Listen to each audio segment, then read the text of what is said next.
So, Bob, one of your major themes in all your works is consciousness change, and it seems to even have been a huge theme in your life. Why is this so interesting to you? There's an exercise I learned from Aleister Crowley, who learned it from a Buddhist monk in Ceylon. It's a simulation of enlightenment.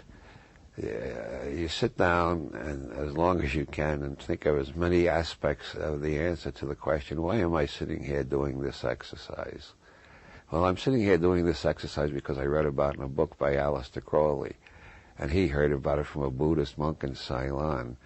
But why did I read a book by Aleister Crowley? Well, because Alan Watts recommended a biography of Crowley.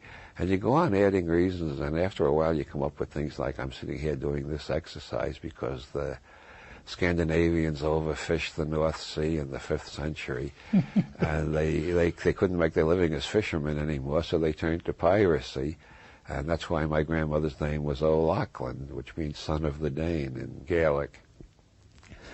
And then, of course, ultimately you come to because the sun is the kind of star that has planets, and this is the one planet that we know of in this solar system that can support this kind of life. If you try that exercise, you should do it at least 3 times in a month to find out the infinite number of factors and coincidences and synchronicities and accidents and utterly inexplicable connections you can find that explain why you're sitting here doing that exercise. But one day I discovered I was sitting there doing that exercise because I had polio when I was 4 years old, which I think made me look less athletic than most boys, and therefore more bookish, which led me more and more from fiction to nonfiction, from nonfiction to science and philosophy, etc., until I developed an enormous curiosity about all the questions that everybody thinks they have the answer to and all the philosophers and scientists are still arguing about. And so, of course, the riddle of consciousness is one of the central ones. A major turning point was Korzybski's Science and Sanity, which persuaded me that we can't make meaningful statements about one reality. All we can do is talk about comparative realities as perceived by different instruments, which includes the instrument that reads all the instruments, which is the human nervous system. Not the brain, the whole nervous system. Every evaluation is an evaluation of the organism as a whole, because the nervous system interlocks with the immunological system, the endocrine system, the neuromuscular system, and so on. So that every evaluation you make is an evaluation of your whole body, and separating it into mind and body is a fictitious dichotomy. It's a synergetic process. And after years of teaching this in various ways, just a couple of months ago, I came up with a new way of teaching it, which is the following.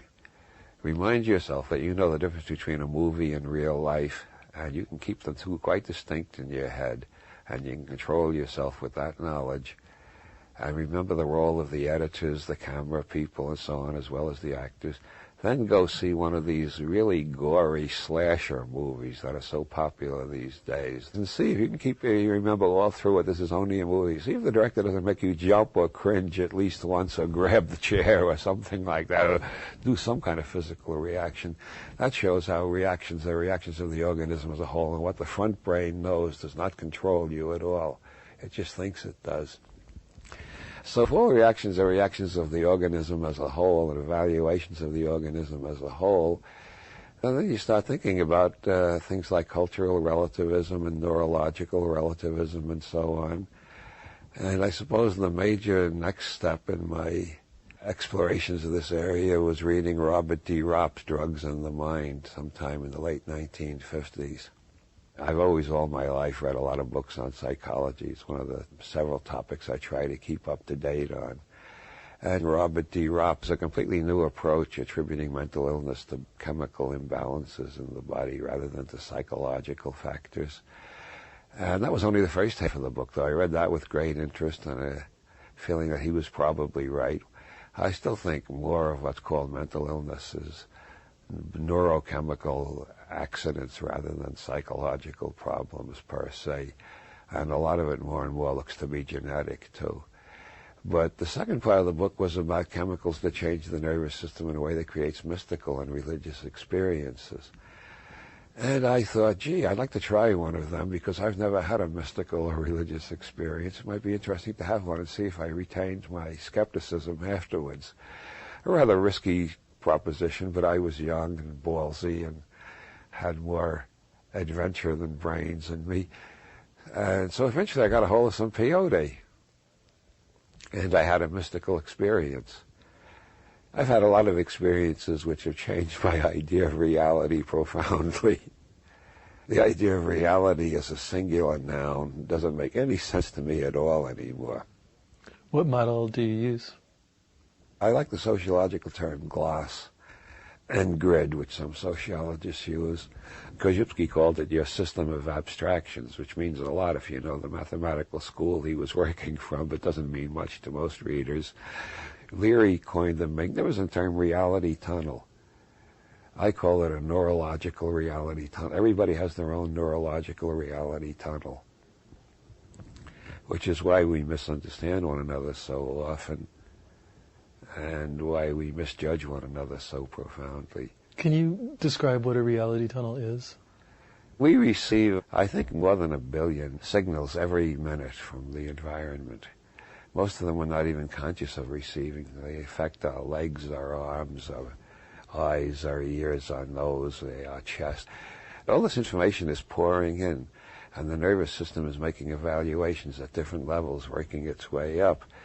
One of the classic models is that we got 3 brains, the reptile brain, the mammal brain, and the human brain. I've heard that for so long. I don't know how far back that goes. I knew that when I was in my 20s, which means back in the early 1950s.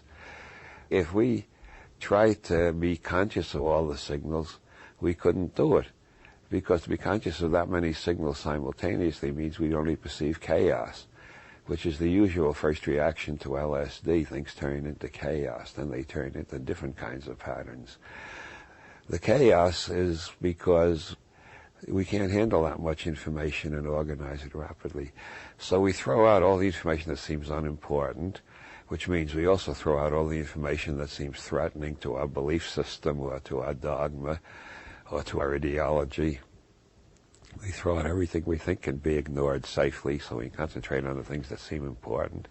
Then our brain constructs a model out of all the information coming up from the rest of the nervous system, and we project the model outward and consider it reality. It's not reality, it's our reality tunnel.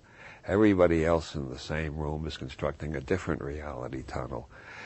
About 40 years now, I've been teaching workshops and seminars, first on general semantics, then on neuro-linguistic programming and various other things. But I've done this experiment hundreds of times where I get the whole audience to describe the hall outside the seminar room.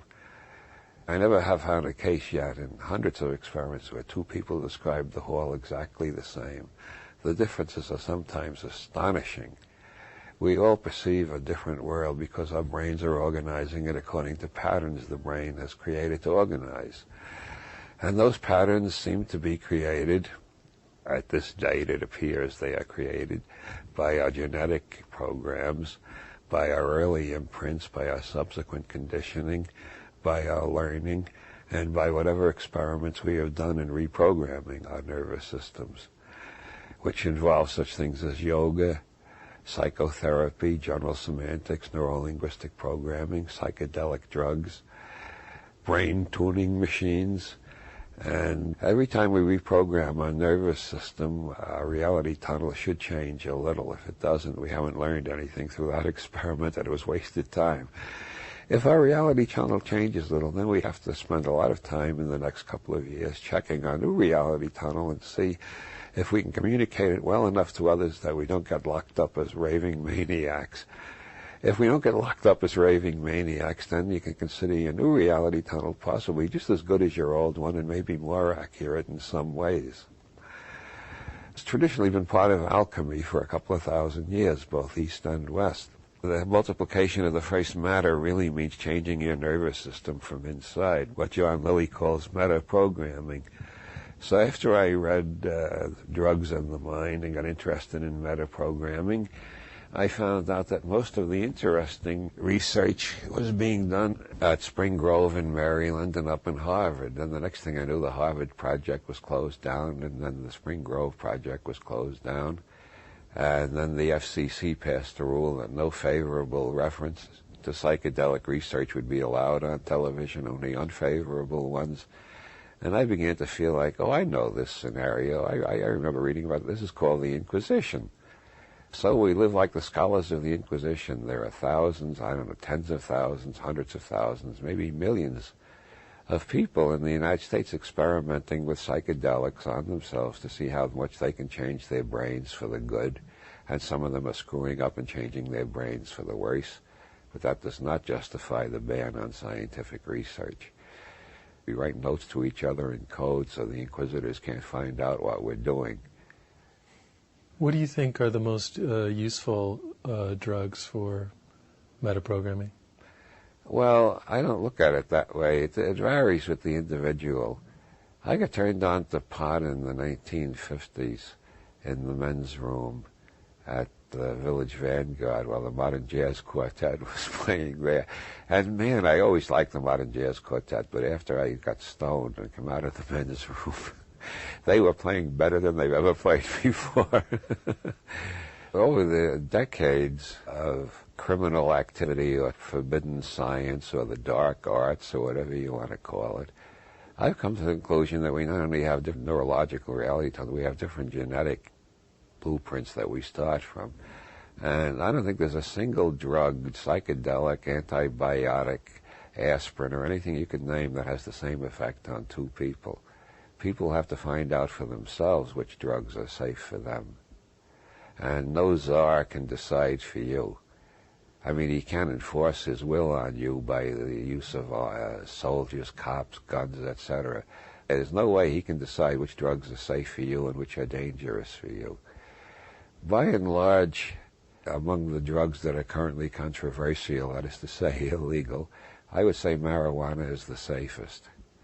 I've known a few people to have bad experiences with marijuana, but that's usually because they were combining it with either booze or amphetamine. Very bad ideas. Never combine pot with either booze or amphetamines. In my opinion, amphetamines are useful if you're cramming for an exam, but otherwise they should be avoided. I've seen so many people get paranoid on meth and the other amphetamines. And cocaine is dangerous for almost everybody, but that doesn't mean that there aren't times when it isn't very useful, especially for people who do a lot of traveling and lecturing. But I've never known anybody who got heavily into coke who didn't show some symptoms of paranoia after a while. That may be because there's so much violence in the coke smuggling business, or it may be because coke does have a tendency to put you in a paranoid headspace. And another thing I've noticed, and Wavy Gravy, great counterculture hero of the 60s, also has noticed that people who use a lot of coke tend to die of heart attacks pretty young. So I regard that as a pretty dangerous one without much benefit in it, except when you're about to go to sleep and you need to give a 2-hour lecture. I think the dangers of LSD have been overstated to an incredible extent.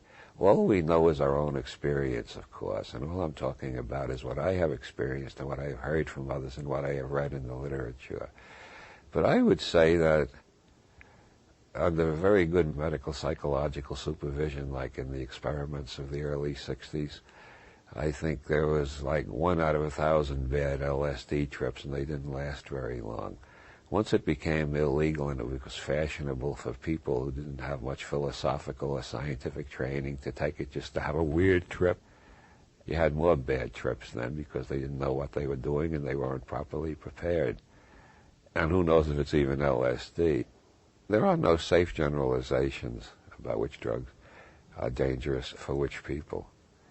Although by and large, anybody who's ever been pronounced psychotic, even if they've been pronounced cured, I would say they should stay away from psychedelics. Psychedelics seem to make the crazy crazier. Not always, but that's a tendency that should be kept in mind. There was a series of experiments with autistic children where they gave them LSD, and some of them came out of their autism. And some of them came out permanently, and some only came out for a week and then retreated into autism. Now, if we were living in a free scientific society, like most people think we are, we would have had 30 years more of research into this area by reputable scientists published in refereed scientific journals. We know a hell of a lot more. All we know is the personal experiences of underground outlaw alchemists who are hounded by the Inquisition all the time and don't dare to reveal half of what they know. And I really think the Inquisition is kind of old hat and should be abandoned. The Roman Catholic Church gave up the Inquisition in 1819. Why the hell does the United States government feel they had to start their own Inquisition? There were dozens of other researchers who were making claims that sounded astonishing to orthodoxy. We cured a case of a guy who was sexually impotent for 40 years on one dose of LSD. We cured a guy of cancer. We don't understand it ourselves, but the cancer went away during the LSD trip. These kind of reports were quite common. The conservative medical establishment thought the researchers were being careless or stupid or overenthusiastic or something. And then there is the factor, again, of conspiracy. The CIA was doing a lot of LSD research, and they didn't want any competition.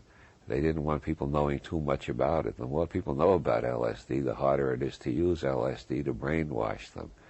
I'm pretty sure if somebody gave me LSD and tried to brainwash me, the first thing that would happen is I'd realize I was under the influence of LSD. The second thing, I'd realize they're trying to brainwash me. And the third thing is I'd kick them the hell out the door. But if people don't know anything about LSD and they start having weird sensations, you can implant incredible ideas in them. I have several times been called on by friends to deal with people who were having their first LSD trip who knew nothing about acid, nothing about philosophy, nothing about neurology or psychology. They just thought they were going to have a good time, and they found themselves having anxieties. The majority of cases where somebody's having a bad trip of that type, anxious about everything, all I got to do is sit down and tell them, this is called the 15-minute jitters. It only lasts for 15 minutes. What, you've been having it for 10 minutes now? Well, you only got 5 minutes more, and it'll be 9 out of 10 times they'll come out of it within 5 minutes. They're very suggestible. Did acid become your major brain change tool for a while? For a while, but I have also done a lot with peyote and psilocybin and a lot of non-drug techniques like yoga techniques like asana, pranayama, and Sufi exercises, especially the heart chakra exercises. And for about 3 years, I was trying every new brainwave machine that came on the market. And I gave up the brainwave machine research at the point they were coming out with 5 or 6 new ones every month. And I had reached the point where I couldn't be sure what was the result of the latest machine I tried, what was the result of the machine I tried the week before, the delayed result, what was the cumulative effect, and what was the individual effect. And I've been doing a lot of work with neuro-linguistic programming in recent years, and I've always had a tendency to recast verbally anything that seems insoluble, paradoxical, or unbearable to me by examining it with the tools of general semantics so I can put it into a formulation where I can find I can do something about it. Most problems exist because the verbal formula you put them in creates the problem. Can you give me an example? For instance, right now I can't get around without a walker and a wheelchair. It depends on how I verbally formulate that. I started out by saying, right now, did you notice that? I didn't notice it myself. That's part of the programming I'm giving. I'm not assuming this condition is permanent. I'm assuming this is a temporary condition which, since it was cured once before, it can be cured again. I learned to walk twice. I can learn to walk a third time, and I'm doing better every day. That's a very practical, nitty-gritty example, very meaningful to me right now. But take an example from the heights of intellect. For about 100 years, physicists were arguing whether light travels as discrete particles or whether it travels in waves like sound or water. And there were experiments that supported both theories. So there were arguments back and forth for a long time. Is light waves or is it particles? In the 1920s, some joker whose name I don't remember coined the word wavicles. He said light travels as waves and particles. Both. This was a joke at the expense of other physicists, but a lot of them picked it up just to express their total bafflement at the fact the evidence just didn't seem to make sense. And then Niels Bohr came up with the Copenhagen interpretation, which underlies almost all my work. All my work, whatever I'm writing about it, basically comes from the point of view of the Copenhagen interpretation of quantum mechanics, which is whatever model we make of the world, whatever reality tunnel we organize our perceptions into is not the world. It's a model we've made. So if some experiments support the particle model and some support the wave model, we shouldn't be astonished at that. It just shows the brain can construct two different patterns depending on which instruments we're using. To ask what light really is basically a meaningless question. Science can't answer that. Science can only answer questions like how does it register on this instrument and how does it register on that instrument. That's the way I look at psychology, sociology, and things in general, is in terms of what does this model include and what does it exclude? Nobody can make a model that includes everything, although all the dogmatists on the planet think they've done that. If you included everything, all you'd perceive is chaos. Or as Buckminster Fuller states the case very well, scenario universe is non-simultaneously apprehended. In other words, we do not perceive the whole universe, the whole space-time continuum at any one instant. If we did that, our brain couldn't handle all the information. We perceive it in cross-sections. And if you do Zen meditation or any type of yogic meditation, you'll see how long a minute is. You can't keep track of the millions or billions of signals. How many different signals are coming in that you usually don't notice? What I call model theism is making a model, then worshiping the model as if it were a god, and hating everybody who has a different model. Model theism is the idea that your universe has been apprehended. That's impossible according to general relativity. It's non-simultaneously apprehended. So what you experience tomorrow, if it entirely fits your beliefs today, that's because you're not paying enough attention. So speaking of models, it seems that your favorite psychological model comes from Dr. Timothy Leary, is that correct? Yes. In the Eighth Circuit model, yes. Could you describe for listeners the basics of this model? I've done 2-day workshops on the Eighth Circuit model, and I've done 1-hour lectures, and I've done 2-hour lectures. Let's see how brief I can condense it to without making it totally incomprehensible. Leary's basic assumption is that our personality or our interpersonal reactions result from genetic blueprints as modified by early imprints and later conditioning and learning and re-imprinting, if we learn anything about re-imprinting. Well, that we start out with basically amoeboid floating consciousness recapitulating the beginning of life, and we have to bond to a mother or a mother substitute, depending on how lucky we are. If we're lucky, we get a mother. If we're not lucky, we imprint something else. There's a case in one of Robert Audrey's books, a giraffe whose mother was shot by hunters right after it was born, and the giraffe imprinted the jeep, and it followed the jeep around and tried to nurse from it, etc. It treated the jeep as a mother. Now this shows the biological basis of the Jungian archetypes. Jeep has 4 wheels, sort of like the 4 legs of a giraffe. There was research where birds that brought from the Galapagos Islands, where there haven't been any predators in about 1 million years, were tested by having cardboard cutout kites in the shape of hawks fly over them, and they all crouched and tried to hide. So that archetype had existed in the birds' brains for over 1 million years when there were no predators around. They still had the archetype hawk meant danger. So we were born with archetypal images and desire to find the equivalent that we can attach to in the external world. Leary calls that the biosurvival circuit. I call it the oral biosurvival circuit, to emphasize the importance of the nursing experience. And the oral biosurvival circuit Leary conceives of as basically one-dimensional. You either imprint what I call an infophilic tendency in varying degrees, which means the world seems like a safe place and you keep on exploring more and more of it, or you imprint an infophobic reflex in which the world seems like a sinister and threatening place. In the extreme form, it's autism, where the whole external world is just turned off. It's too sinister to be dealt with. So once you've imprinted, that's it? Well, that's the general opinion. Leary's heresy, one of his heresies, was that imprints can be changed with strong psychedelics and the right type of program. Timothy was one of the most prestigious and respected psychiatrists and psychologists in the country when he started his LSD research. By the time that was closed down, he was the most disreputable.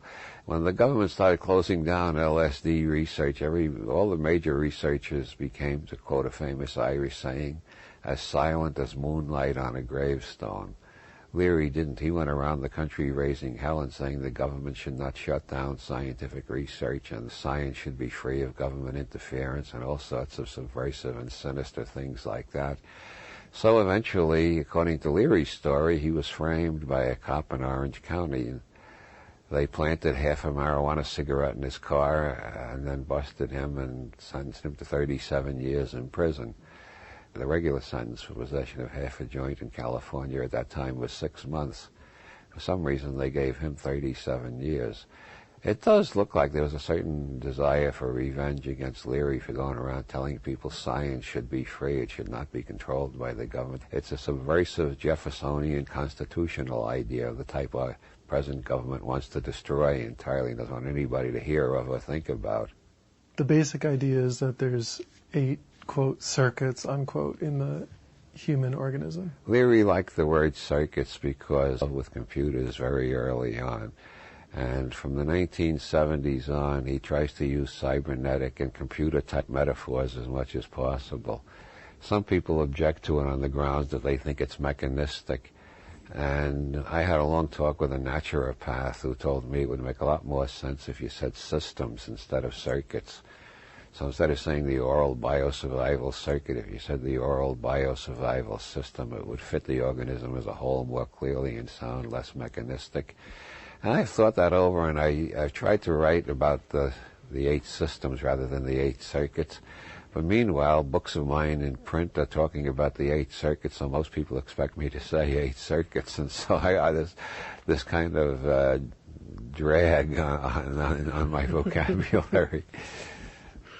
Okay, so you've described the oral biosurvival circuit as... Which has the 2 polarities, infophilia and infophobia. Everybody's on a spectrum somewhere along that line, depending on their early experience. Between the world is a safe place and the world is a terrible place.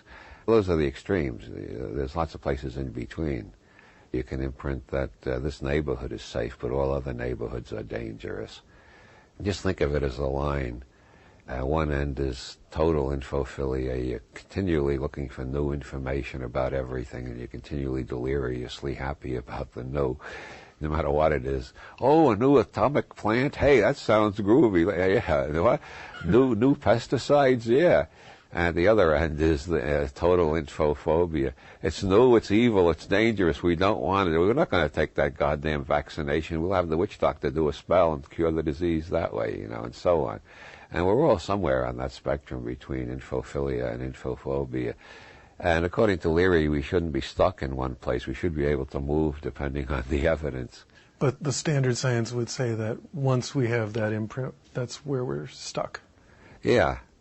And I think that's pretty true, except I think that Leary is right. You can change the imprints. And not just with LSD. There are other ways of changing the imprints. So what's the second circuit? The second circuit is the anal territorial circuit. All mammals mark their territories by excretions. When you take your dog out for a walk, the dog pees on a dozen different places. That's not because they don't have bladder control. It's because they have exquisite bladder control. What they're doing is marking a territory. If you made a map of the neighborhood and marked the places that the dog pees, that's the territory that dog is claiming. If he sniffs another dog's urine on a part of his territory, he'll pee there extra long to reiterate his claim to that territory. All mammals do this. As Timothy said in one of his more whimsical moments, the only intelligent way to discuss politics is on all fours, because it's all about territorial squabbles. Who's in charge around this habitat?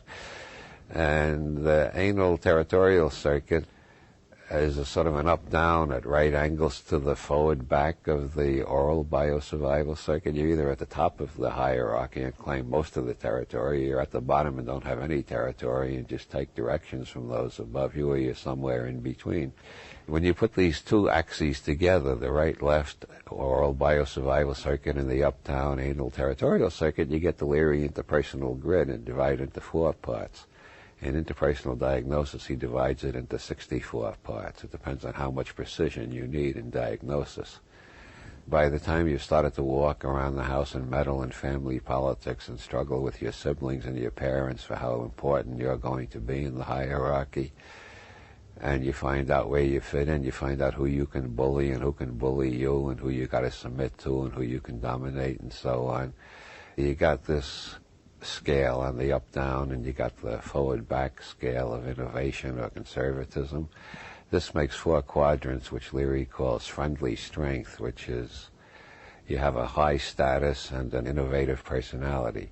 The quadrant below that is friendly weakness, which is you're basically willing to accept the new, but you feel very insecure, and you're always looking for somebody to give you orders and tell you what to do. That's the quadrant that Leary put himself in when he was tested by the California prison system, so they'd put him in minimum security. And then there's hostile strength, which is dominant but not friendly. It's dominant and somewhat sadistic, leaning toward the egotistic and the narcissistic. And that tends to be conservative. This type of power is afraid to show itself. It needs to dominate, but it's very much afraid of the people it's dominating. Then below that, you got hostile weakness. You see them in the tabloids all the time. They have "born to lose" tattooed on their arms, and they've been accused of crimes so atrocious you can't believe a human being could do it. Derek Brain popularized this whole system in a wonderful set of game rules. Friendly strength, the game rule is, I'm okay, you're okay. That's obviously the healthiest relationship you can have as long as you can maintain it. Of course, you can't maintain it with everybody because some people aren't okay. They're sons of bitches. But as long as you can maintain, I'm okay, you're living in a very happy world. And then friendly weakness is, I'm not okay, but you're okay. The overwhelming majority of people in psychotherapy have that basic quadrant. They're not okay, but they're quite convinced the therapist is okay, and they're waiting for him to produce the magic jewel out of the drawer that will cure them all at once. And all they have to do is please the therapist long enough, and the magic jewel will come out. Most of them really believe in it, although not that literally. And then hostile weakness is, I'm not okay, you're not okay. That's why they have the tattoos saying born to lose or born to raise hell, etc. And then hostile strength, Eric Burns' slogan for that game is, I'm okay, you're not okay. And that is the favorite game of ideologists of all stripes. The person is always going around telling everybody else what's wrong with them and trying to straighten them out. Never in a kindly way like friendly strength, but always in a morally reproving way. Now, the first circuit seems to have been known to our ancestors and projected outward as the moon goddess, the great white moon goddess, with their 3 aspects, and that's why the first day of the week in almost all European languages is named after the moon goddess. Monday in English, Montag in German, Lunes in Spanish.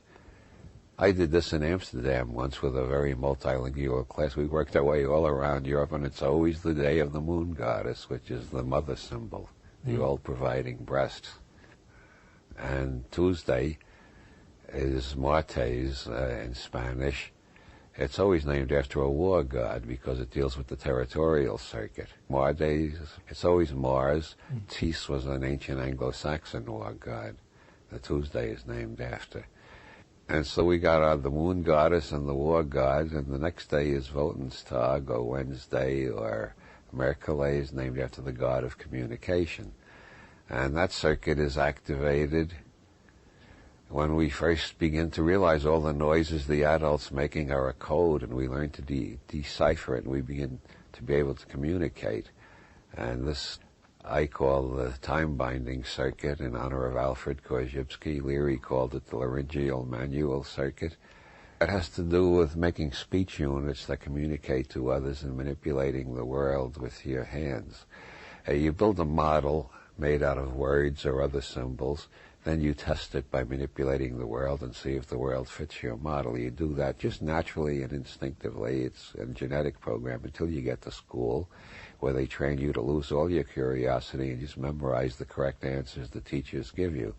Every child is intensely curious until they get to school, and the function of school is to kill the curiosity by telling them there's one correct answer and we know it already, and don't do any thinking of your own.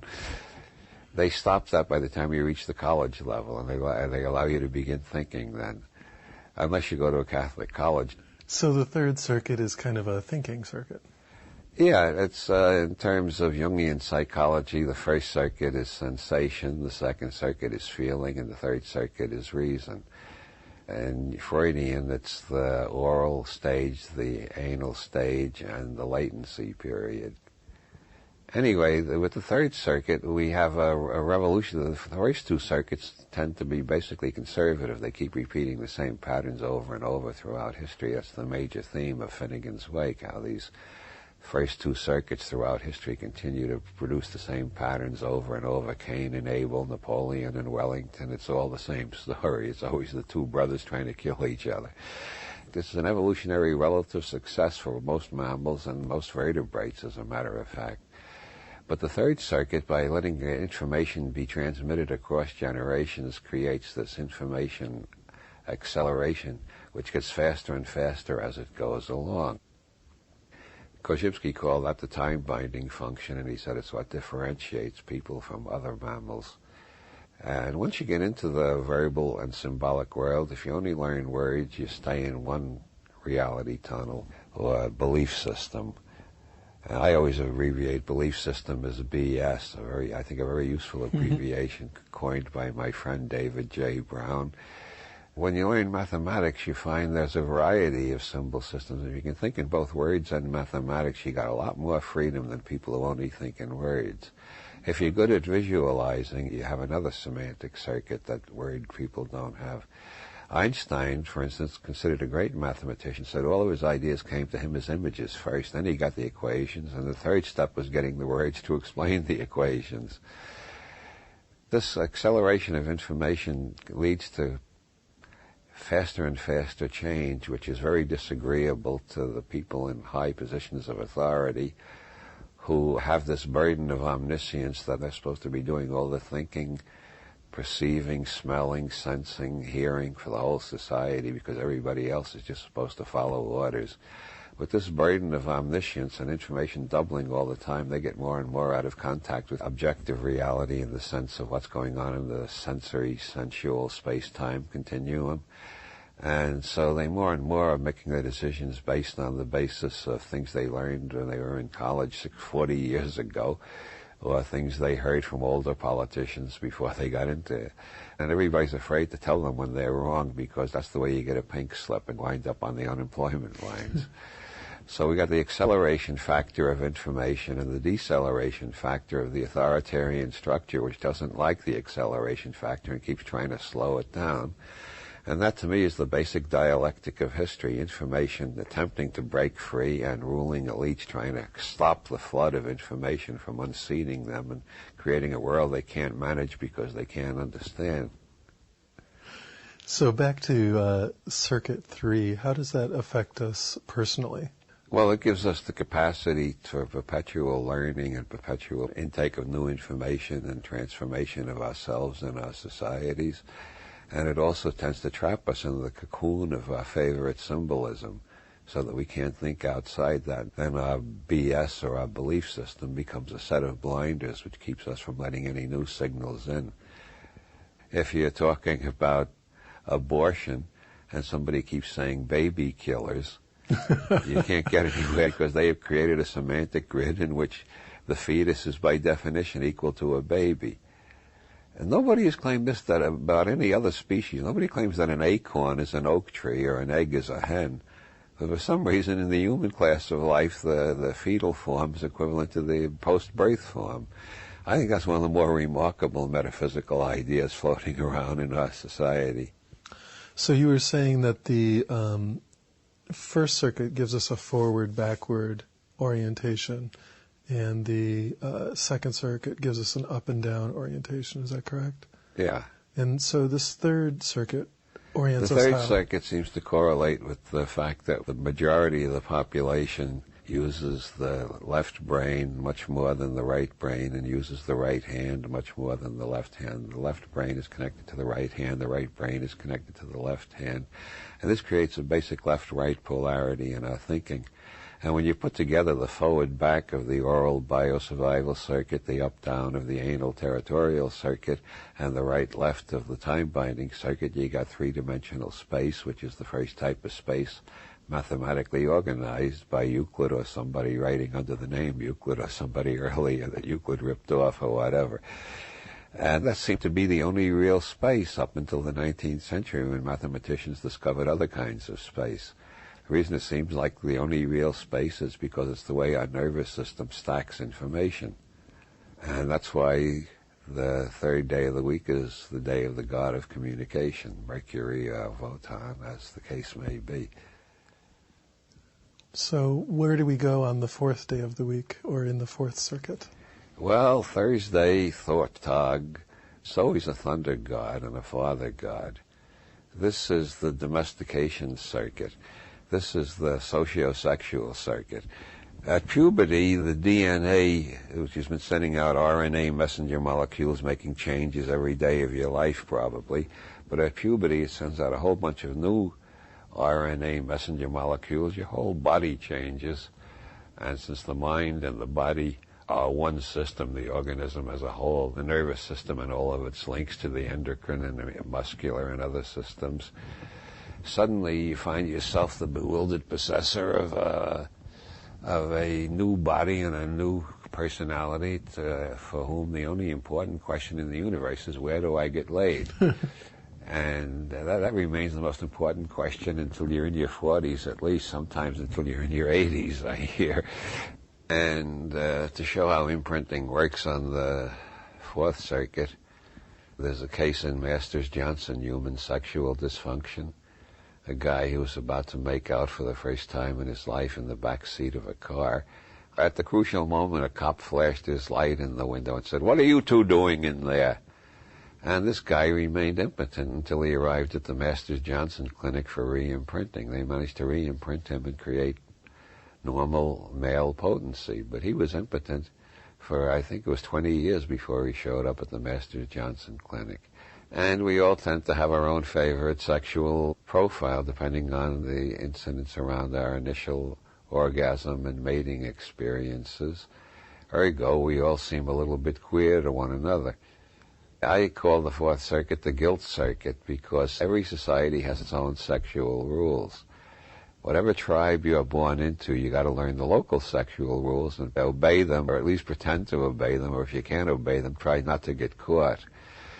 Most people do not have exactly the imprint desired by their societies. Most people spend most of their time trying to conceal from their neighbors what their actual sexual life is like. So the fourth circuit determines how we deal socially. How we deal with social and sexual relations. And of course, if your imprints and conditioning are very close to what society demands, you'll have a happy life. If they're a little bit off kilter, you'll consider yourself neurotic, and anybody who realizes your problems will consider you neurotic. If they're way off kilter, you're not neurotic anymore, you've become a goddamn pervert. Meanwhile, you're stuck with these imprints and these genetic programs and so on, and all the things that are going to make up our personality. And most of the taboos of most societies don't make any sense at all. So these four circuits make up the basis of what we would think of as normal human life. Yeah, in the Gurdjieff system, the first circuit is called the movement center, the second circuit is the false emotional center, the third circuit is the false rational center, and the fourth circuit is the false personality. Together they make up what Jung calls the persona, or the self we present to society. Behind that is always the shadow, which is the imprints, conditioning, genetic programs, etc., which are not socially acceptable. The parts that we're hiding from ourselves and others. Yeah. Now, you've emphasized that these imprints that are so important on our lives are, in some sense, out of our control. It's just whatever, either through fate or accident, happens to us during our imprint vulnerability permanently shapes our consciousness, or maybe not so permanently, because according to Leary's ideas here, these imprints can be changed. Yes, that's Leary's major psychological heresy. Leary believed LSD could change imprints. And one of his first major experiments was to take a group of convicts in the Massachusetts prison system who were due for release, take them on mystical trips with classical music, readings from the Hindu and Buddhist scriptures and LSD, and reprogram them into a state of mind where they didn't feel like criminals anymore. A lot of them cried. They wanted to lead happier and less destructive lives. And there was a follow-up study a year after they were released. A year after release, something like 85% of all criminals are back in jail for a new crime. In Leary's case, something like 80% of them were still leading productive and non-criminal lives. An associate in that did a follow-up study in the 70s, and all the ones he could find were still out on the streets, not back in prison. Leary had reversed the recidivism rate. There should have been a lot more research on that, and we wouldn't be building so goddamn many prisons now, would we? But again, the government shut down the research. They wanted to keep mind manipulation a secret that the CIA could use for their own purposes and nobody else would know anything about. So the implication is he had somehow re-imprinted them to be nicer. He re-imprinted them to see that their life script, their basic programs on the first 4 circuits, were leading them to a life that would remain basically unhappy. If you go on committing crimes, you're going to spend most of your life in prison, which is not a nice place to spend most of your life. You're also going to spend your time outside looking over your shoulder all the time to see if the cops are coming yet. It's not a happy lifestyle. Leary's psychology is based entirely on the principles of hedonic philosophy. What do you want out of life? To have a good time. Okay, get rid of all the programs that make you miserable. And if one of your programs is holding up liquor stores, you're going to have to get rid of that one because that gets you in prison pretty frequently. So have other people been able to reproduce his findings? Only to a limited extent, because once the good reports were coming in, not only from Leary, but from, at least 100 other investigative teams were reporting great results with LSD, the government shut down all the research. All the research that has been done since then has been illegal and therefore not published. But there is research going on. It's like the Inquisition, as I said. There are people, scientists, doing research and communicating with one another, but they just don't publish, so they don't bring the government down on their heads. So Leary had found that you could re-imprint through using psychedelic drugs. Have people found other ways to re-imprint people? Well, Stanislaus Graf, whose work I haven't studied closely enough to have an informed opinion, he believes that through breathing exercises and loud music he can produce re-imprinting experiences. He doesn't use the word re-imprinting, but what does he call it? Spiritual transformation. But what he means is the same as what Leary means by re-imprinting. Stanislaus Graf prefers more religious terminology. Leary prefers more ethological terminology. It's a difference in style. And are there other techniques? Well, if you take classic yoga like Patanjali taught, his system is you start with asana, which is holding one posture as long as you can and doing it every day for longer and longer periods. Eventually, you get over the fidgets, the boredom, and all the general nuisance of it, and you find yourself in a very peaceful place. This seems to be the unimprinted first circuit before you've imprinted either infophobia or infophilia. The next step is pranayama, which quiets all the emotional compulsions on the emotional territorial circuit. And the third step is dharana, which is concentrating on one image and driving all words out of your head. That seems to be the hardest step for most people, so very few people follow that. Instead of dharana, there's mantra. Instead of trying to concentrate on a red triangle, which tends to turn orange after a while or go off screen entirely, you take a phrase and just keep repeating it. I learned one from some wandering shaman I met once. Shamati shawati, shamati shawati, shamati shamati, shamati shawati, shamati shawati, shamati shawati, shamati shamati, shamati shawati. It's almost like a windshield wiper. It really cleans the mind. It closes down the third circuit. So you've closed down the first circuit with asana, the second circuit with pranayama, and the third circuit with dharana or mantra. And then you close down the fourth circuit by taking a vow of celibacy. And then you got a body full of energy and nowhere to go, so you explode upward into one of the higher circuits. At least that's my analysis of how yoga operates. Those who don't want to take a vow of celibacy can study the art of Tantra, which takes the sexual energy and instead of blocking it entirely, formalizes and ritualizes it into a higher circuit experience. Now that we've looked at the four basic circuits, what are the higher four circuits? Well, the fifth circuit Leary calls the neurosomatic circuit, and I've never found a better label for it. The neurosomatic circuit is turned on by bleaching out the first four circuits in the traditional yogic way, or by just ordinary meditation without yoga exercises and all the accessories. Just spend 45 minutes a day trying to clear your head of all thoughts by repeating a mantra or by concentrating on some object in your field of vision and blocking everything else out. Korzybski recommended staring at an apple. Korzybski, the inventor of general semantics. Anyway, the most fashionable method recently is the brain tuning machines. You tune the machine down from beta to alpha, and you get very tranquil and calm for a while. You turn it down below alpha to theta, and you get into a pretty deep meditative state. Anyway, the fifth circuit, the usual way of turning it on, which I almost forgot to mention throughout most of history, has been cannabis. Cannabis is the specific chemical for the receptor sites in the brain where the neurosomatic circuit is activated. Whether you smoke it or eat it in muffins or brownies, it tends to create an explosive enrichment of the sensory, sensual manifold. And immediately you'll find a hell of a lot is going on in your body and in your perceptual field that you never noticed before. And a lot of it is hilarious, and a lot of it is sexy, and a lot of it is thrilling, and a lot of it just bowls you over with mystical awe. How does turning on this fifth neurosomatic circuit affect the other four circuits? Well, first circuit anxieties begin to look silly and paranoid. Second circuit emotional compulsions begin to look a bit robotic, and you're embarrassed by them and you want to get rid of them. And third circuit reality tunnels begin to seem very subjective and relative, and none of them look objective and totally real anymore.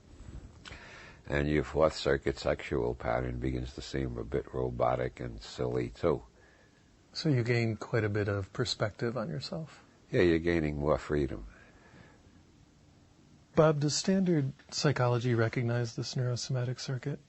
Well, it's one aspect of what Freud called the oceanic experience. Freud recognized it as a human phenomenon, and he thought it was a blissful regression to infancy, which he thought was harmless, but you didn't want to stay there. You had to come back to adult reality eventually. But he did recognize it as a human experience. Jung puts all the higher circuits under the general title intuition, bunches them all together. There's a guy named Kenneth Ring who did a lot of LSD research when it was legal, and then switched to near-death experiences when he couldn't use acid anymore. He started collecting experiences from people who had out-of-body experiences or seeming out-of-body experiences or whatever you want to call them. He found a lot of similarities to LSD trips. And he has his own label for the neurosomatic circuit, but I forget what it is. But there are several different names for it, and then in Hinduism it's called dhyana, the trance of unity, because it tends to make perception more global and less egotistic. So is it one of the effects of an opening in this neurosomatic circuit to increase compassion? I think absolutely. very strange. I don't think Leary ever talks about that aspect of it. But my experience and the conversations I've had with other researchers, other outlaws, other alchemists, etc., I think the beginning of neurosomatic experience is almost always correlated with a more sensitivity to other people's sufferings. And I think the correlation or connection between pot and anti-war protest in the 60s was no accident. Potheads were much more horrified by the Vietnam War than alcoholics were. So kids are being burned up with napalm. Gee, that's terrible. Let's have another drink. You can't say that on pot. Kids are being burned up by napalm. For Christ's sake, we've got to find some way to stop that. You feel more. I mean, you're more open. Your senses are open on all levels. The whole organism is much more open. So I think it definitely increases compassion and empathy. So what day of the week it correlates with the Fifth Circuit? Friday, which is named after Freya, the Norwegian sex goddess, the Marilyn Monroe of the Norwegian pantheon. And of course, in the Latin tongue, the day is named after Venus, who's the South European equivalent to Freya, the goddess of sexual ecstasy. Bobby made the point that the first four circuits basically are imprinted once and then stay that way for the lifetime unless they're re-imprinted under special conditions. Is that also the case with the fifth neurosomatic circuit? I don't think so. I think the higher you go on the circuits, the more re-imprinting you can do. I think you can re-imprint the neurosomatic circuit in a variety of ways, depending on what you want to do. If you want to do it, I mean, if you want to concentrate on painting, if you've never been very sensitive to painting, without doing a lot of complicated yoga, just smoke a joint and go into the Van Gogh Museum in Amsterdam, and you suddenly discover what art's all about. Or any other artist you care to pick. I mean, you can reprogram yourself for greater visual sensitivity. And of course, the most famous, the thing that made pot so popular even before the 60s was jazz music, because all the jazz musicians were smoking pot, and so their fans picked the habit up from their favorite musicians. So the first reports I ever heard about pot were you hear music better. Well, if you keep training yourself, you hear music better and better. So where do we go on Saturday? Saturn's Day, that correlates with Jung's concept of the collective unconscious, or the true emotional center, according to Gurdjieff. This is accessed through very advanced yogas or years of practice of yoga, or through peyote or psilocybin, or light doses of LSD, or through some of Stanislav Grof's breathing and music exercises, or through Kabbalistic magic.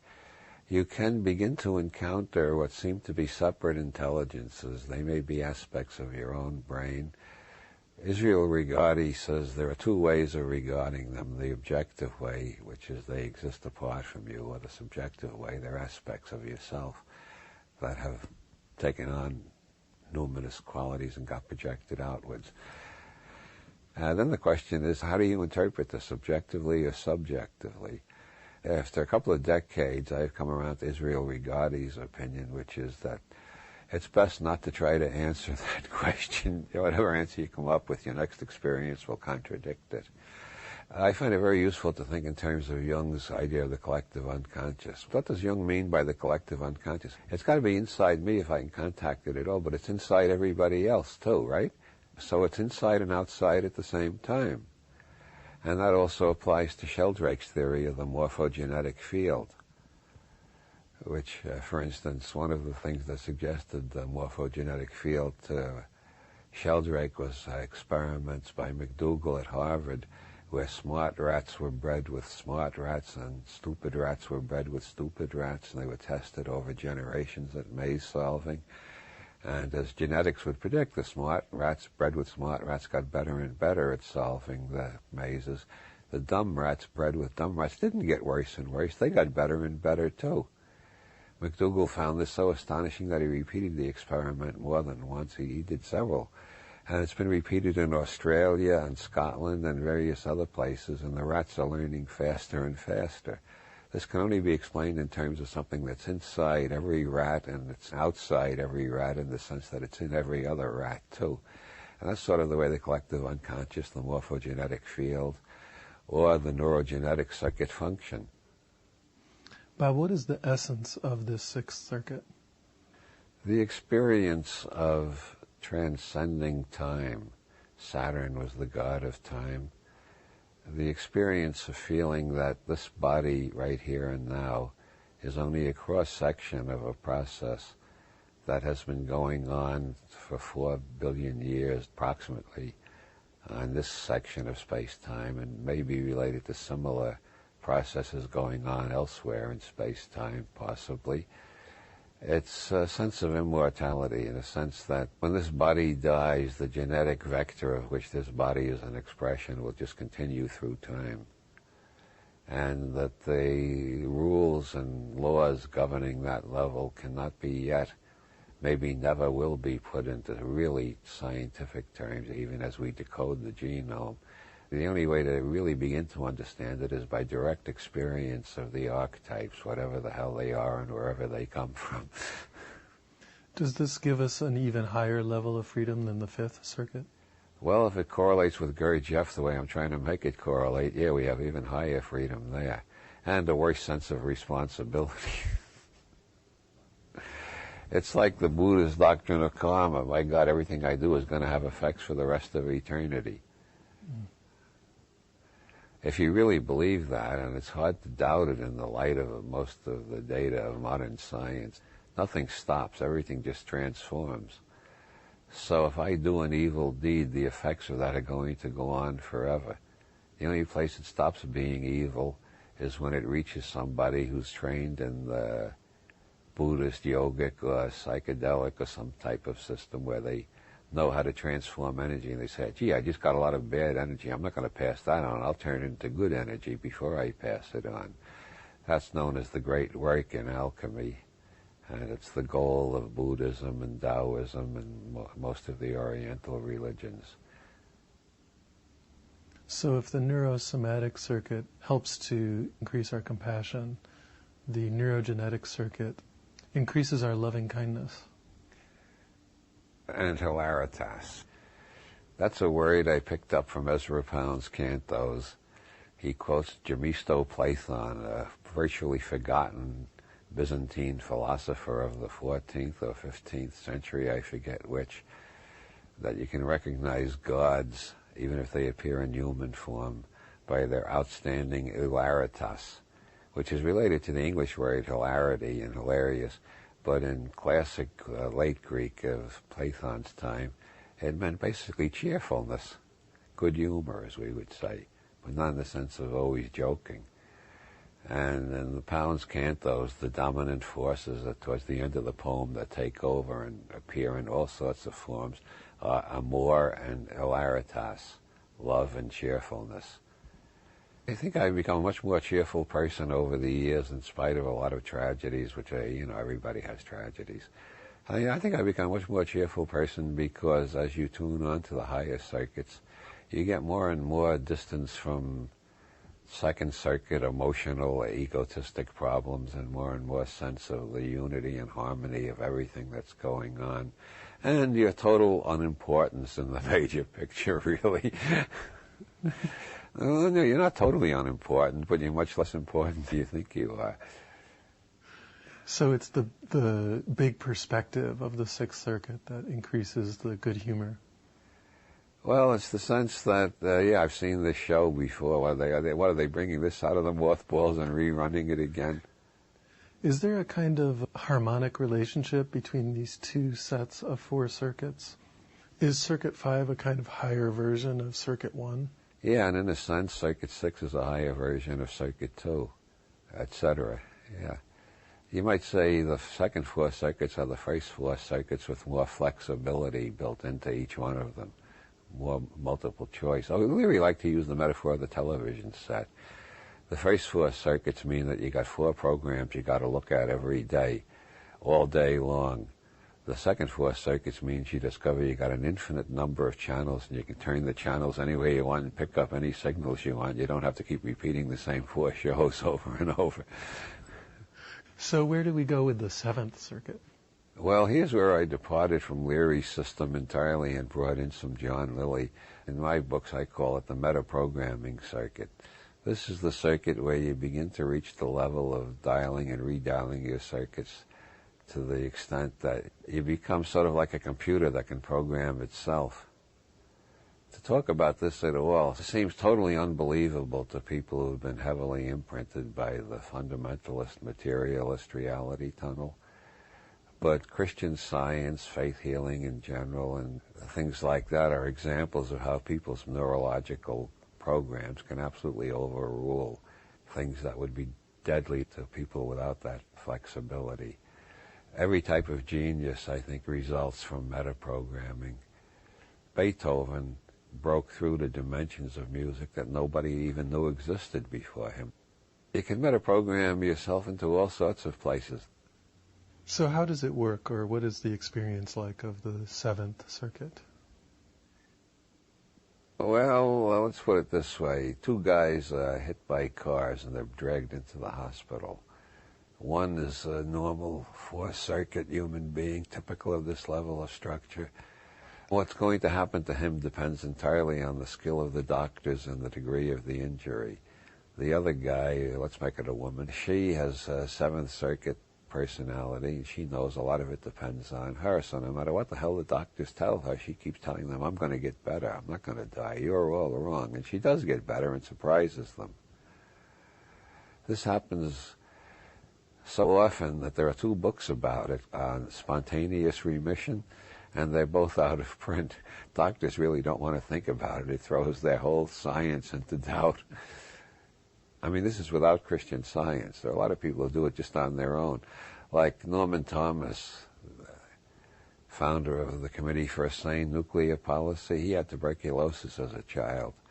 And he discovered in the tuberculosis sanitarium that the optimists were getting out every day. More of them were being released, and the pessimists were still lying there and suffering.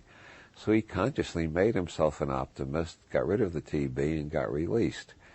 And about, I don't know how many, 40 years later, when he was middle-aged and a very successful editor, publisher, political activist, and so on, he got a very rare African disease, which is considered 100% fatal. Everybody who's ever gotten it, except him, except Norman Cousins, has died. When they told him that in the hospital, he got the hell out of the hospital, the first move towards cure, checked into a hotel, and rented videos of the Three Stooges and the Marx Brothers, and had a doctor who was as much of a heretic as himself come in every day and give him a massive shot of vitamin C. And he recovered, and he didn't die. He's the only one ever recorded to have that disease without dying of it. Now, there are some conservatives in the medical profession who say he never had the disease in the first place. That's the favorite way of evading the data. But the plain fact of the matter is that his experience and the way he wrote about it and the evidence he collected from other cases was so impressive that at the end of his life he was teaching at UCLA Medical School, even though he wasn't a doctor. He was teaching doctors how to activate this self-healing process in their patients by encouraging them to be optimists instead of pessimists. He also referred to it as activating the fighting spirit. And it happens all the time, but doctors don't like to think about it because it seems too spooky. And that's only one aspect of metaprogramming. As I said, you can program yourself into a Nazi reality tunnel if you really want to go crazy, but you can program yourself into a Buddhist reality tunnel, a nudist reality tunnel. You can program yourself into a vegetarian reality tunnel. I did for 1 year. I got to the point where I couldn't pass the butcher part of the supermarket without feeling disgusted. It seemed so horrible, all that meat hanging there. Then I got tired being a vegetarian, and now seeing meat in a butcher shop doesn't shock me or revolt me at all anymore. So who is the person that is doing all this metaprogramming? What part of you stays outside of... Who is the metaprogrammer? That is the question, to which there are different answers. According to Colin Wilson, it's the transcendental ego as contrasted with the ordinary ego. The higher you get in the circuits, the harder it is to talk about them in subject-predicate sentences with the is of identity in the middle of them. They can be better described in art and music, but I do the best I can. So in the Seventh Circuit, which relates us to the sun, is that correct? Or Sunday, we have the ability to do constant conscious re-imprinting of all the other circuits. I suppose so, at the ultimate. I don't know how many people have achieved it to the extent of what seems theoretically possible. But I have seen people achieve really astonishing things, like Timothy Leary when he was dying of cancer. He was still the funniest guy I ever knew. And I think anybody who thinks we're trapped by circumstance, all they need is to talk to people who visited Leary in his last year while he was wasting away and dying a little bit more every day and having pretty continuous pain. Well, of course, he used all the drugs he could find, legal or illegal, to handle the pain, but that's because he was a rebel all his life. But it wasn't just the drugs, it was the long experience he had at re-imprinting and metaprogramming. So he knew how to metaprogram himself into a state where pain and death were just experiences that he could stand above and look down at and laugh about. He especially laughed at the people who felt sorry for him, or the people who thought he was suffering abominably. He was suffering abominably, but he refused to let that interfere with his mind's activity. He had hilaritas to an extreme extent. Bob, in what sense does the Seventh Circuit relate to the seventh day or Sunday? Well, that's the circuit where metaprogramming allows you to escape from so many ordinary reality tunnels that the chief symbol for it is the white light of the void in Buddhism, or the empty circle in Zen Buddhism, or the pyramid in the Western occult tradition with the eye on top. Senzaki Roshi used to talk about big mind and little mind. All the previous circuits are little mind. The Seventh Circuit is big mind. It's you, and yet it's much more than you.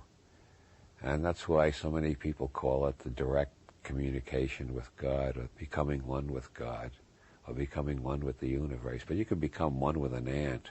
You can become one with a crow, as in the Don Juan books. And so how is this related to the sun? Well, the sun is the standard symbol of light, liberty, liberation, illumination, God consciousness, God intoxication, self-intoxication to some extent. And the Sufis feel that if you get too far into that without balancing it, you become what they call a mere ecstatic, which in California slang has become a bliss ninny. And we got quite a few bliss ninnies wandering around these days. It depends on how much you keep your perspective and how much you just enjoy feeling like God.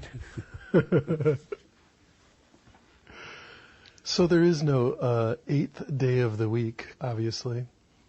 Yeah, and in the Hindu system, the eighth chakra is not in the body, but above the body. Yeah, I call that the non-local quantum circuit. Leary kept changing his name for it. I forget why. I think his last book he called it the non-local atomic circuit or something like that. He was getting closer to my label. We were influencing each other for several years there.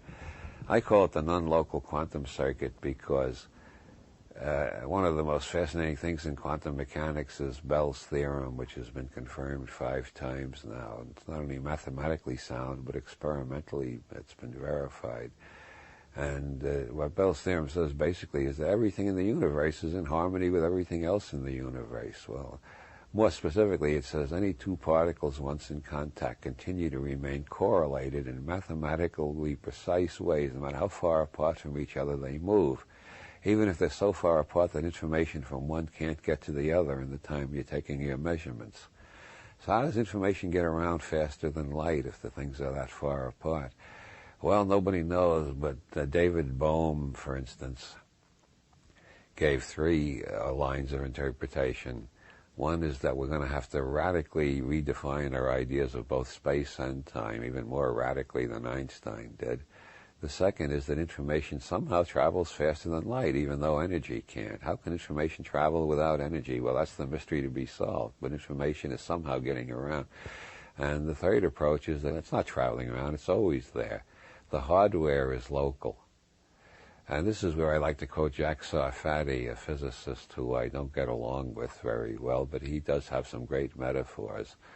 And his metaphor for this mysterious interconnectedness, of which Douglas Adams, remember, said everything is interconnected, but some things are more interconnected than others. Jack Sarfatti's model is, think of the universe as an enormous computer. Then think of our galaxy as a smaller computer within the bigger one, our planet a smaller one within the galaxy, our body is a smaller one, our brain is a smaller one, the cells of the brains are even smaller. You work your way down to the quark level, and you got this mini computers. Below the quark level, presumably, there are even smaller computers. And in all cases, the hardware is localized. The hardware is here, not there, now, not then. I mean, from wherever you are is here and now. So the hardware is always localized, but the software is everywhere at once. It's outside space-time entirely. And this is what comes up in near-death experiences, out-of-body experiences, high doses of LSD, almost any dose of ketamine, and profound practice of yoga over a number of years. It's called samadhi, union with everything. And this is where synchronicities come from, and it's why so many people continue to have psychic experiences, even though we are told by authoritative sources that you can't have psychic experiences. They're totally forbidden. They can't happen, and if you claim them, you must be nuts. Still, the majority of people will report at least one psychic experience in their life whenever a poll is taken. Some people have dozens of psychic experiences. And this just comes from the big mind rather than the little mind, the non-local rather than the local level, the software rather than the hardware. Of course, I'm using a lot of modern scientific metaphors for traditional mystical concepts. That's because I find the traditional mystical language just doesn't satisfy my criteria of general semantic accuracy and neuro-linguistic programming of the sane sort. So I have to put it into the best scientific metaphors I can find, because this means that everything I say is potentially refutable. If the government would allow free research, everything I say could be either disproven or made more plausible. Nothing in science is ever proven. That would require an infinite number of experiments. But if you disprove enough theories, the one left standing looks like the only alternative we have until we disprove that one. But nothing is ever proven. What happens is one model seems more plausible than all the others. But in the more advanced sciences now, we frequently have 2 or 3 models. In physics, we got quantum mechanics and general relativity, and they're not convertible one into the other. And within quantum mechanics, we've got 8 schools of interpretation as to what the equations mean. And nobody is quite sure what general relativity means. So in terms of the human organism, you picture these 8 circuits. Have humans always had these, or are they evolving circuits? I don't know. The Sufis refer to the higher circuits as the next step. Sufi literature is full of references to the next step. The idea is that we're all evolving into something different. They don't divide it up into 4 circuits, although they do have a chakra system which more or less correlates with the 8 circuits. At least if you're as ingenious as I am, you can make it correlate. Like I've made it correlate with the Gurdjieff system with a great deal of effort and strain, but it does seem to work. As a matter of fact, there are 2 Gurdjieff schools that are using my books in their curriculum, so I'm not distorting Gurdjieff too much and making his system isomorphic to Leary's. But do you personally feel, or at least suspect, that these are evolving over time? It seems plausible to me. I think that the first circuit sort of recapitulates amoeboid life. The second circuit recapitulates vertebrate evolution. The third circuit recapitulates human evolution. The fourth circuit recapitulates the process of civilization. And then we got the circuits that are not recapitulating, but pre-capitulating. I think Leary used that word once. It's very good.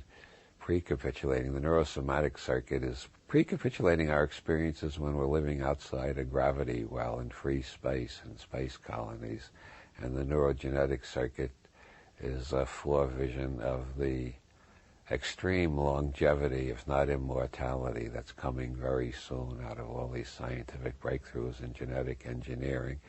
And the metaprogramming circuit precapitulates what Heinlein wrote about in his two novelettes, Waldo and Magic Incorporated, which is when parapsychology, in spite of all of its critics, proves its case well enough by teaching everybody how to use these powers instead of just waiting for them to happen accidentally.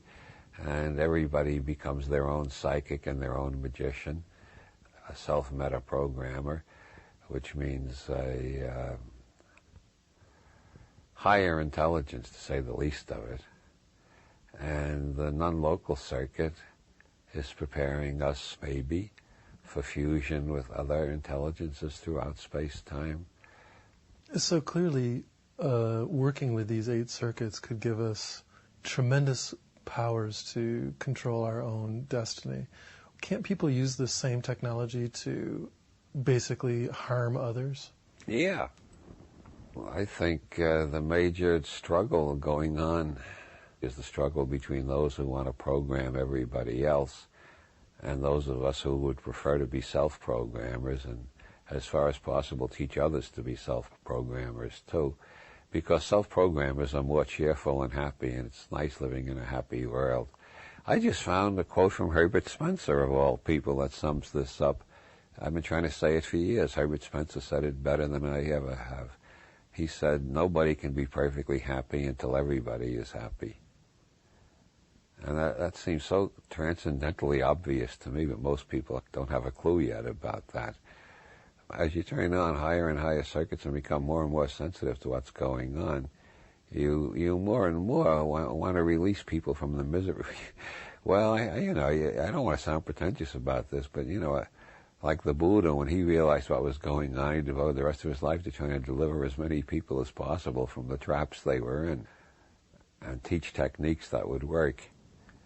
When people think of Buddhism, they think it's a religion like Christianity, but they'd understand that it is in a sense, but in another sense, it's much better to think of it as a series of psychological games to release yourself from your compulsions. Yeah, Buddha never claimed to be a deity of any kind. There's one ancient Buddhist scripture in which he's asked directly, are you a god? And he says no. And the next question is, are you a saint? And he says no.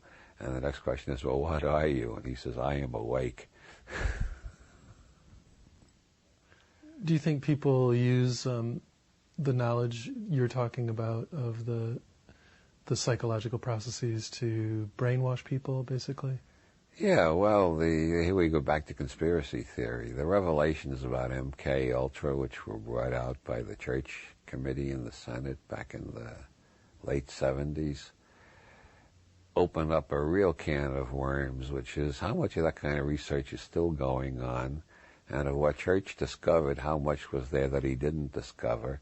Church lost in the next election after those hearings, and Bob Woodward, in his book Veil, presents some evidence that doesn't prove, but makes a pretty plausible case that the CIA spent a lot of money on something they're not supposed to do, interfering in American elections. They're allowed to interfere in the elections of other countries, but they're not supposed to interfere in our elections. But Woodward seems to think the evidence indicates a high probability that the CIA spent a lot of money to get Church kicked the hell out of the Senate before he did any more hearings into these brainwashing processes they were investigating. What had he uncovered?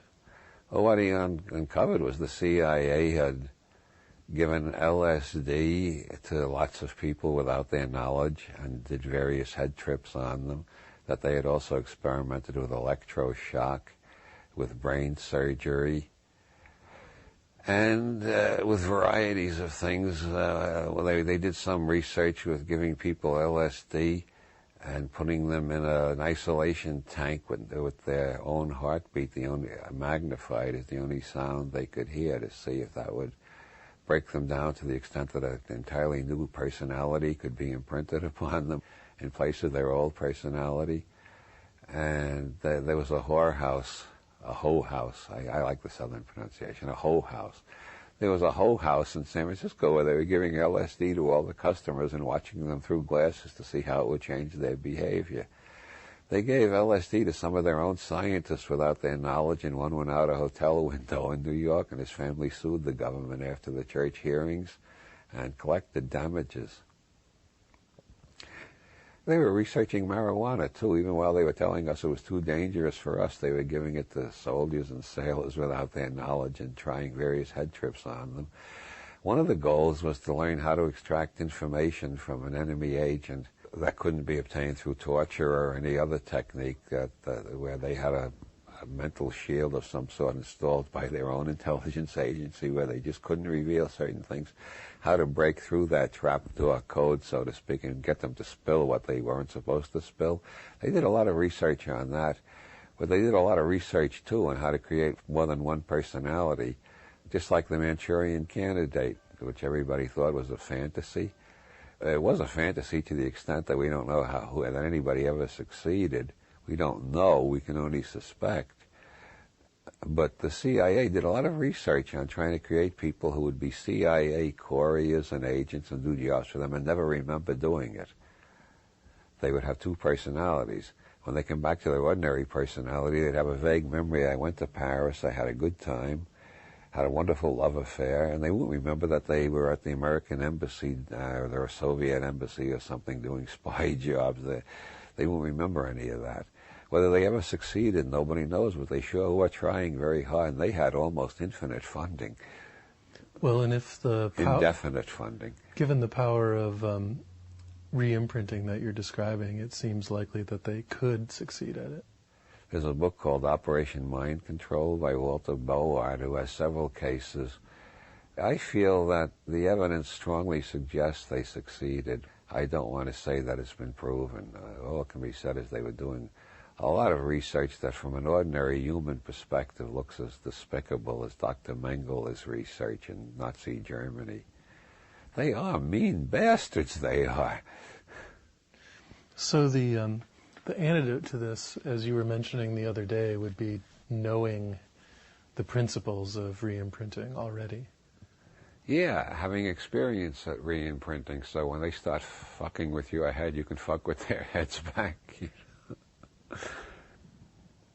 How does this 8-circuit model tie in with Dr. Leary's ideas about life extension and space migration? Well, to some extent, he thought the higher circuits were preparing us to deal with life extension and space migration, which he felt were inevitable results of the scientific breakthroughs that were occurring and could be predicted to continue occurring from the 70s, 80s, 90s, and so on into the next decade. He felt it was inevitable that there would be breakthroughs that would lead to cures for all the diseases we know of. Now we've got research on nanotechnology, some of which is aiming at building molecular computers that will run through your body. Once they're injected with a needle, they run through your body and check every cell, and every cell that's malfunctioning, they'll fix it. That seems to be indefinite life extension or possible immortality. And there's a lot of other areas of life extension research going on. And then there's the overwhelming probability that in the 21st century a lot of people are going to be moving off the planet Earth. And Leary felt the higher circuits would be much more useful after we achieved longevity and space migration. So if you're living a very long time in a very open environment, the higher circuits are more natural modes of being. Not only that, but the lower circuits, which are relatively mechanical, would make for more dangerous blunders and for more boredom.